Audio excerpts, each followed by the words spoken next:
নমস্কার বন্ধুরা, মালবিকার হেসেলে আপনাদের সকলকে স্বাগত। আগের দিন আমি আপনাদের সাথে কড়াইশুঁটির কচুরি রেসিপিটি শেয়ার করেছি। আর এই কড়াইশুঁটির কচুরির সাথে সেরা জুটি হলো আলুর দম। আর আজ আমি শেয়ার করব পেঁয়াজ রসুন ছাড়াই আলুর দম আমি কিভাবে বানাই। প্রথমেই আমি কড়াইয়ের মধ্যে কিছুটা সর্ষের তেল দিয়ে দিলাম। আপনারা চাইলে এখানে সাদা তেল ব্যবহার করতে পারেন। দিয়ে দিলাম কিছুটা হলুদ গুঁড়ো আর কিছুটা নুন। এবার এর মধ্যে আমি দিয়ে দেব কেটে রাখা আলু।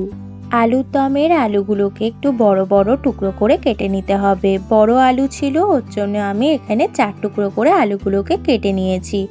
এবার আলুটা ভেজে নিতে হবে। আলুটা এখানে 3-4 মিনিট ধরে আমি ভালো করে একটু ভেজে নিলাম।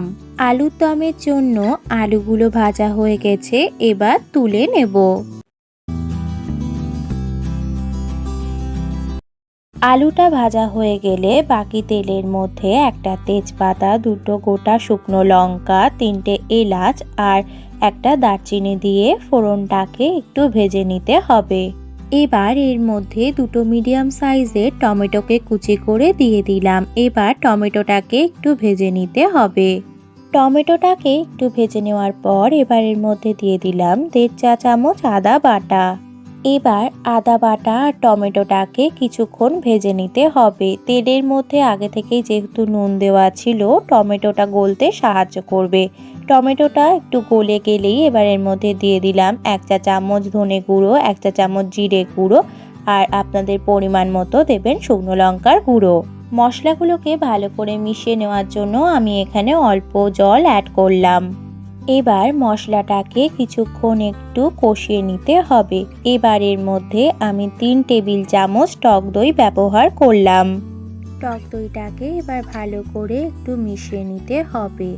এরপর টক দইটা থেকে যখন তেল বেরোতে শুরু করবে তখন এর মধ্যে দিয়ে দিলাম অল্প চিনি।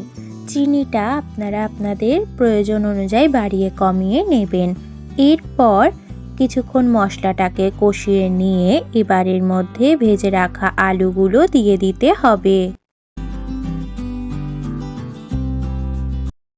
এবার মশলার সাথে আলুটাকে ভালো করে মিশিয়ে নিতে হবে।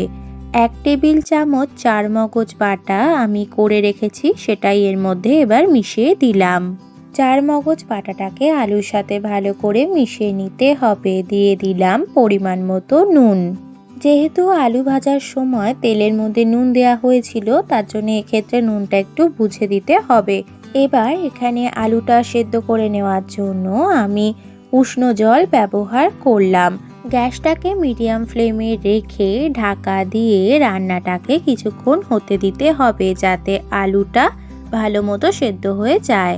কিছুক্ষণ পরে ঢাকাটা খুলে নিলাম আর এখানে আলুটা সেদ্ধ হয়ে গেছে ভালো মতোই। এবার এর মধ্যে দিয়ে দিতে হবে গরম মশলার গুঁড়ো। এখানে আমি 1 চা চামচ গরম মশলার গুঁড়ো ব্যবহার করেছি। এবার গরম মশলার গুঁড়োটাকে একটু মিশিয়ে নেব। নিরামিষ আলুর দম তৈরি। এবার গ্যাসটা অফ করে দেব। কড়াইশুঁটির কচুরির সাথে এই আলুর দম খেতে কিন্তু দারুণ লাগবে। কড়াইশুঁটির কচুরি রেসিপিটি অলরেডি আমার চ্যানেলে শেয়ার করা আছে। আপনারা যদি চান এই রেসিপিটি, তাহলে একবার চ্যানেলটি ভিজিট করে দেখতে পারেন।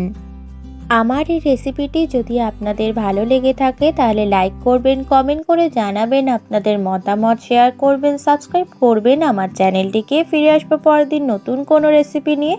ততদিন ভালো থাকবেন। Thanks for watching.